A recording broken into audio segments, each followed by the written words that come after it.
माझे नाव विनायक ठाकरे, अभिनव विद्यालय नंदुरबार या शाळेत इयत्ता 10वीचे विद्यार्थी आहोत.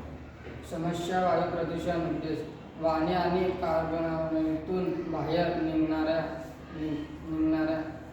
कार्बन डायऑक्साईडचे प्रमाण कमी करणे. कार्य दूषित हवा मोडेलमध्ये बसवलेले फोनद्वारे ओढली जाते. बॉक्समध्ये ॲनोड व कॅनोड रॉड बसलेले असतात. हे रॉड्स कार्बन कण आकर्षित करतात व कार्बन रॉड्स कण चिकटतात. 3 कार्बन रॉड्स जमा झालेले कण खाली तळाशी गोळा होतात. कार्बन कण जमा होऊन शुद्ध हवा बाहेर पडते. हवेतील निष्कर्षण हवेतील कण वेगळे होऊन शुद्ध हवा मिळते. प्रदूषण रोखले जाते. प्रोजेक्ट बनवलेले आहे.